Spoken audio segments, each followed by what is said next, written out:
कि आज तक दुनिया में कोई भी वैक्सीन नहीं विकसित हुई है जो कोविड के इन्फेक्शन को रोकता हो। कोई भी वैक्सीन या ड्रग हो उसके प्रोडक्शन में कम से कम 10 से 15 साल लगते हैं।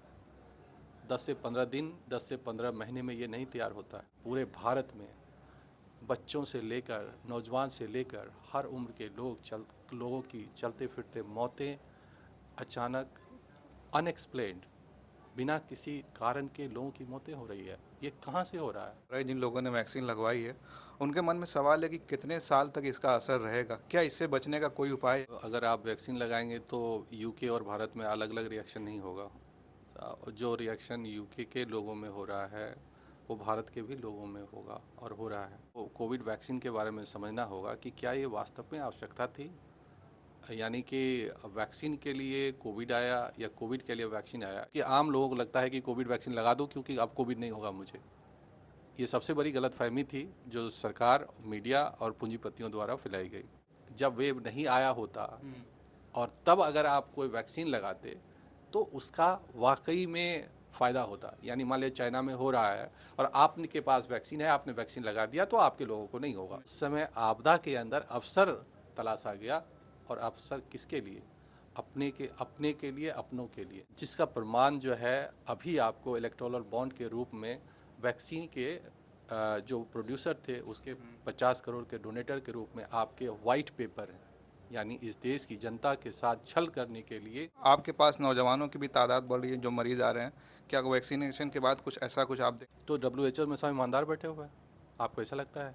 तो इस फिर पूरे किसकी मानी जाए अगर अपने सोच की मानी जाए। जो आज गलत पास साबित हुए, जो बैठे थे आज गलत साबित हुए कि नहीं हुए, जिन्होंने कहा कि वैक्सीन बहुत सेफ है। हम विज्ञान में विश्वास करते हैं और तथ्यों में विश्वास करते हैं। जैसे आपने कहा कि प्रचारित किया जा रहा है कि ये जान बचा दी। जी। मैंने तो बताया इससे जान मर गई। अगर आप नहीं लगवाए तो वैक्सीन, तो जो एक्स्ट्रा लोगों की मौत हो रही है आज नहीं होती। और भारत के लोग दावा कर रहे हैं कि 10 लाख में एक मौतें हो रही है या 5। आपने कौन से रिसर्च किया? किस आधार पर बता रहे हैं वो कि तो भारत में? व्हाट्सएप पे बस चल रहा नहीं तो किसने रिसर्च किया? ये भारत में कौन से रिसर्च ICMR में पब्लिश किया? जरा बताइए कौन से जर्नल में आपने ये मनगठन करानी या नहीं? हम है। इस वक्त हम बनारस हिंदू यूनिवर्सिटी में हैं और हमारे साथ खास मेहमान डॉक्टर ओम शंकर सिंह हैं जो हृदय के विशेषज्ञ हैं और कार्डियोलॉजिस्ट विभाग के HOD भी हैं। उनसे हम बातचीत करेंगे आज कोरोना वैक्सीन को लेकर जिस तरह से बात सामने आई है। यूके में जो मामला सामने आया है उसमें सीरम इंस्टीट्यूट ने ये बात कबूली है कि कोरोना वैक्सीन जो कोविशील्ड लगाई गई थी उससे जो है बीमारी हो सकती है रेयर केस में। उनसे हम बातचीत करेंगे और डॉक्टर साहब से ही जानेंगे कि क्या भारत में भी ऐसा कुछ हो सकता है। सर बहुत बहुत स्वागत है आपका। धन्यवाद। जो वैक्सीन की बात सर सामने आ रही है आपने भी देखा होगा और आप तो सोशल मीडिया बराबर जो है स्वास्थ्य को लेकर लोगों को जागरूक करते रहे हैं। तो जो भारत में वैक्सीन लगाई गई है यूके का जो केस तो भारत में ऐसा केस हो रहा है आपकी नज़र में? क्या है कि अगर आप वैक्सीन लगाएंगे तो यूके और भारत में अलग अलग रिएक्शन नहीं होगा। जो रिएक्शन यूके के लोगों में हो रहा है वो भारत के भी लोगों में होगा और हो रहा है। ये ऐसा है कि सबसे पहले आपको कोविड वैक्सीन के बारे में समझना होगा कि क्या ये वास्तव में आवश्यकता थी। यानी कि वैक्सीन के लिए कोविड आया या कोविड के लिए वैक्सीन आया, इस दोनों में जो डिफरेंस है ये बहुत ही मूल सब सिद्धांत हैं जिसको समझने की बहुत आवश्यकता है। एक चीज़ जो मैं सबसे पहले बताना चाहूँगा कि आज तक दुनिया में कोई भी वैक्सीन नहीं विकसित हुई है जो कोविड के इन्फेक्शन को रोकता हो, कोविड इन्फेक्शन से रोकता हो। ऐसा कोई भी दुनिया में वैक्सीन इजाद नहीं हुआ है। और जितने भी वैक्सीन हैं, कोई भी कोविड वैक्सीन कोविड के इन्फेक्शन को नहीं रोक सकता है। लेकिन जिस तरह से अभी आगे बताता हूँ मैं आपको कि ये बात जो है क्योंकि आम लोगों को लगता है कि कोविड वैक्सीन लगा दो क्योंकि अब कोविड नहीं होगा मुझे। ये सबसे बड़ी गलतफहमी थी जो सरकार, मीडिया और पूंजीपतियों द्वारा फैलाई गई। अब इसकी सच्चाई क्या थी, आपको उसके लिए थोड़ा सा और मैं पीछे ले चलता हूँ कि एक्चुअली वैक्सीन होता क्या है और किस में लगाते हैं और क्यों लगाते हैं, ये समझना बहुत ज़रूरी है। वैक्सीन का उद्देश्य होता है कि इंसान के सोए हुए इम्यून सिस्टम को जगाना। जैसे आप नींद से आपको जगाना होता है, वैसे ही सोए हुए इम्यून सिस्टम को जगाना ये वैक्सीन की मूल मतलब पद्धति सिद्धांत है जिसके आधार पर ये लगाई जाती है। और इसका बेसिक उद्देश्य होता है प्रिवेंशन ऑफ डिजीज़, है ना। मतलब जो भारत में जो लोगों में जागरूकता आई थी कि मोदी जी ने लोगों को वैक्सीन फ्री में लगवा कर लोगों को मरने से बचाया। तो अब जो बात सामने आ रही है सोशल मीडिया पर, लोग लिख रहे हैं कि ये हमारे साथ विश्वासघात हुआ है। आप लोग पहले भी कोरोना के दौर में सोशल मीडिया के ज़रिए लिखते रहे हैं, लेकिन अब लोगों को समझ में आ रहा है कि हमारे साथ बहुत बड़ा विश्वासघात हुआ है।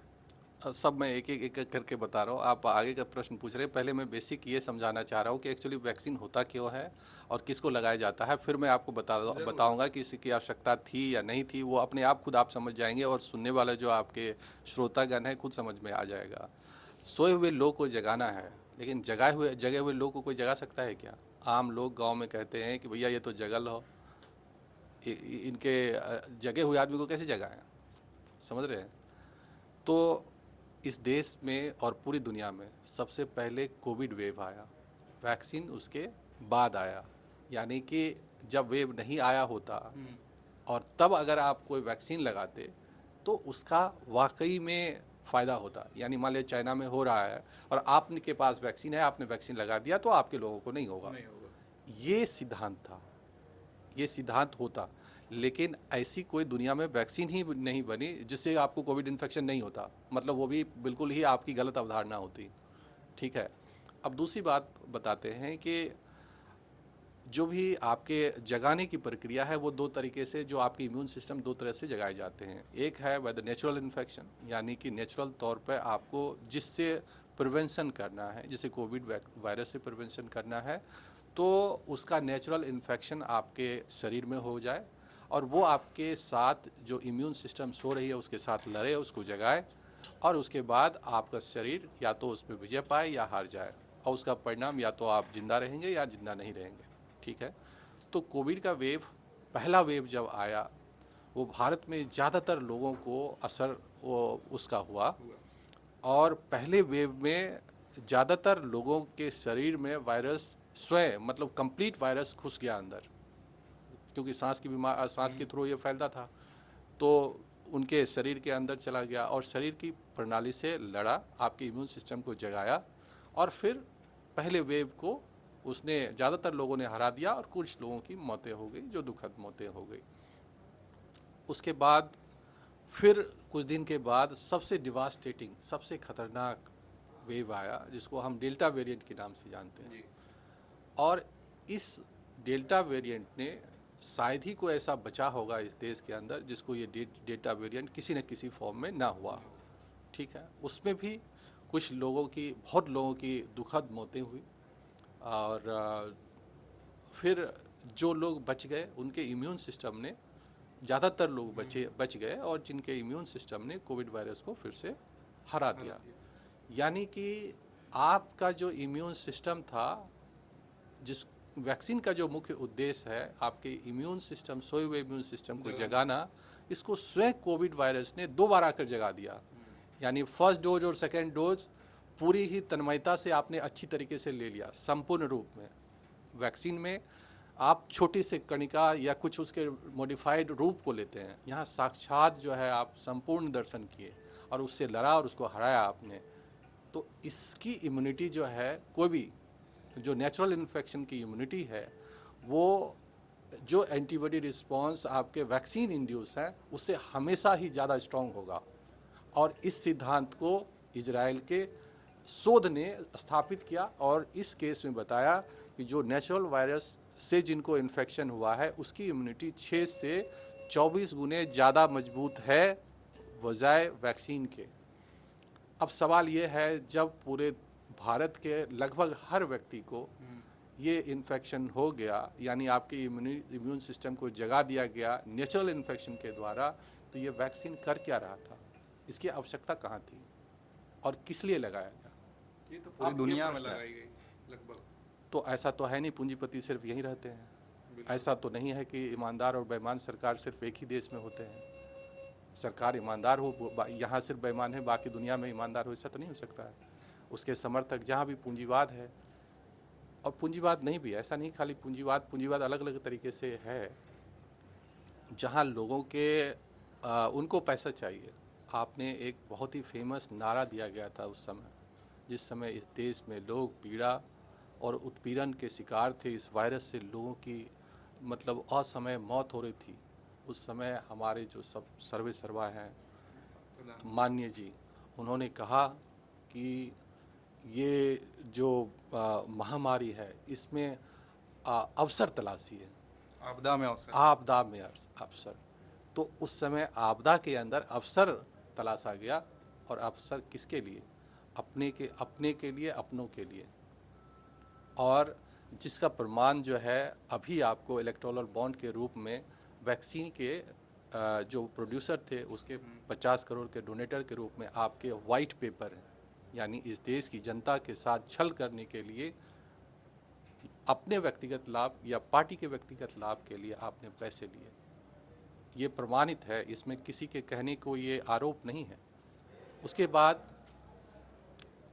ये जो वैक्सीन है, कोई भी वैक्सीन या ड्रग हो उसके प्रोडक्शन में कम से कम 10 से 15 साल लगते हैं।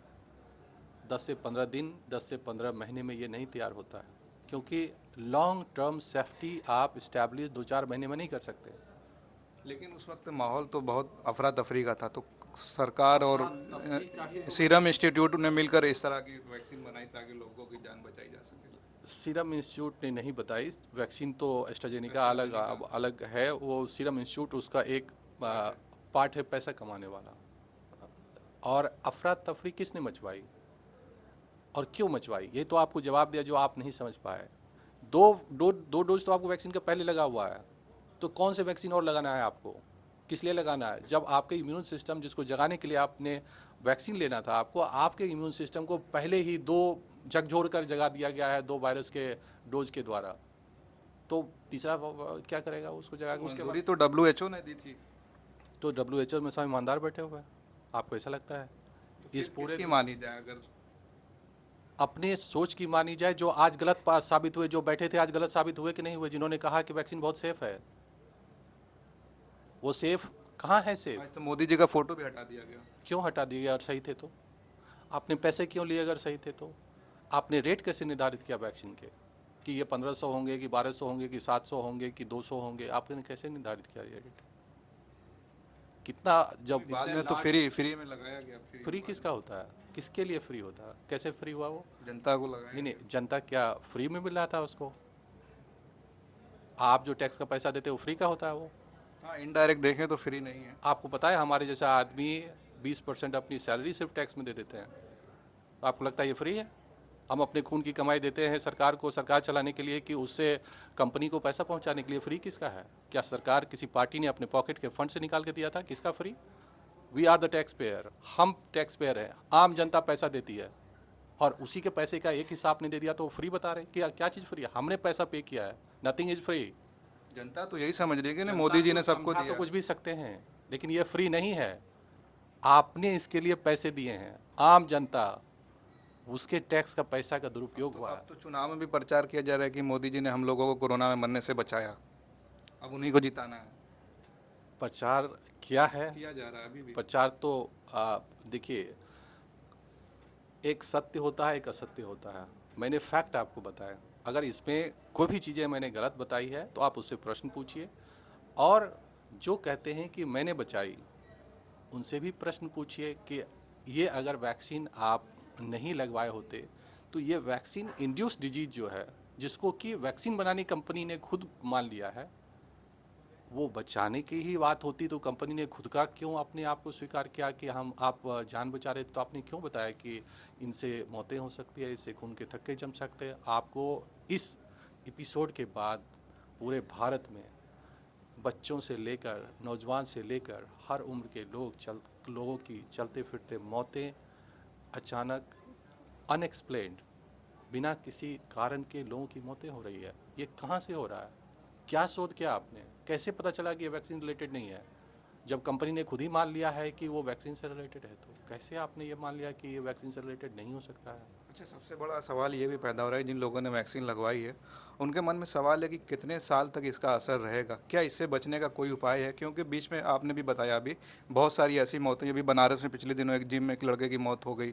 तो आपके पास तो बहुत सारे केस आते होंगे, आप हृदय विभाग से भी हैं, तो लोगों के मन में जो सवाल, इससे बचा जा सकता है, ऐसा कुछ उपाय है? देखिए, जो वैज्ञानिक होता है वो किसी चीज़ को असंभव नहीं मानता है, और वैज्ञानिक जो है वो गैर जिम्मेदार की तरह कोई भी शब्द या स्टेटमेंट नहीं देते हैं। हम लोग एक बौद्धिक हैं, पढ़े लिखे व्यक्ति हैं और हम विज्ञान में विश्वास करते हैं और तथ्यों में विश्वास करते हैं। जैसे आपने कहा कि प्रचारित किया जा रहा है कि ये जान बचा दी। जी। मैंने तो बताया इससे जान मर गई। अगर आप नहीं लगवाए तो वैक्सीन, तो जो एक्स्ट्रा लोगों की मौत हो रही है आज नहीं होती।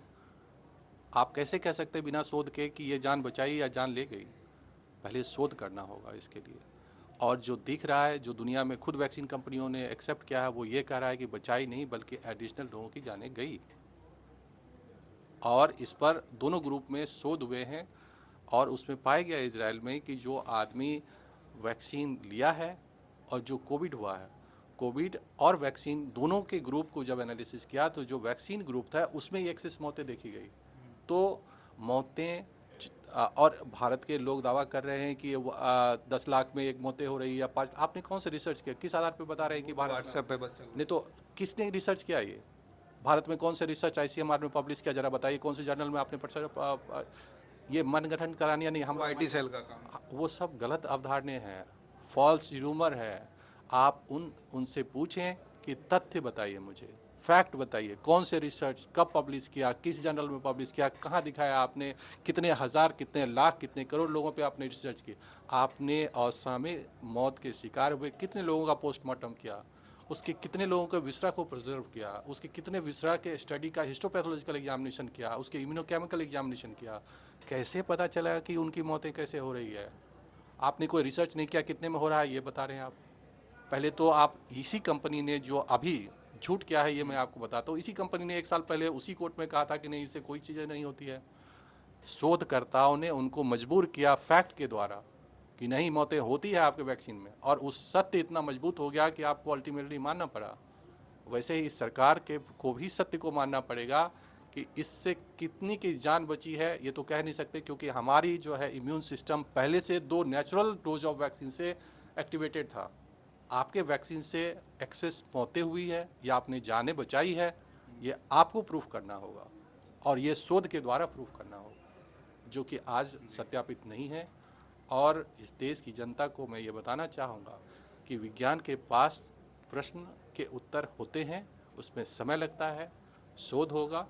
जब ये परिणाम आ जाएंगे तो हम लोग बताएंगे, वैज्ञानिक ग्रुप बताएंगे, डॉक्टर बताएंगे कि आपको क्या दवा, क्या प्रिवेंशन लेना है और किसकी वजह से हो रही है, इसके किन तरीक़ों से इस तरह के एक्सेस मौतें हो रही है। लेकिन इस सब के लिए सरकार को युद्ध स्तर पर काम करना होगा, इसके विरुद्ध में जांच कराने होंगे, रिसर्च करवाने होंगे और परिणाम निकलने के बाद फिर स्पेसिफिक ग्रुप को आइडेंटिफाई करना होगा कि किस ग्रुप में हो रहा है, फिर उसके इलाज और रोकथाम की बात करेंगे हम लोग। लेकिन अभी फ़िलहाल में इसके कोई गाइडलाइन नहीं है और किसी को भी आँख मूंद के कोई भी दवाई नहीं लेनी चाहिए। अच्छा, छोटा सा एक सवाल लेंगे। आपके पास नौजवानों की भी तादाद बढ़ रही है जो मरीज़ आ रहे हैं। क्या वैक्सीनेशन के बाद कुछ ऐसा कुछ आप देखने को मिला? दुनिया के हर हिस्से में 20 से 30% जो है वैक्सीनेशन के बाद हृदय आघात की जो केसेस हैं वो बढ़ गए हैं। ये आधिकारिक आंकड़े हैं और बढ़े हैं, तो यहाँ भी बढ़े हैं। चलिए, बहुत बहुत शुक्रिया। ये थे डॉक्टर ओम शंकर सिंह, जो BHU हृदय विभाग के विभागाध्यक्ष हैं, और इन्होंने हमसे बातचीत की और जिस तरह से इन्होंने फैक्ट पे बात की, जाहिर सी बात है कि अभी जो है लोग सोच रहे हैं कि कैसे बचा जाए, उसमें वक्त लग सकता है। लेकिन जो बातें इन्होंने कही, शायद लोगों को इस पर सोचना चाहिए, इस पर विचार करना चाहिए, और जिस तरह से चुनाव में प्रचार हो रहा है उसका देखना चाहिए कि उनके साथ किस तरह का विश्वासघात हुआ है। आपको खबर कैसी लगी आप कमेंट ज़रूर करिए। आप देख रहे थे खोज खबरिया, मैं उबैद, बहुत बहुत शुक्रिया।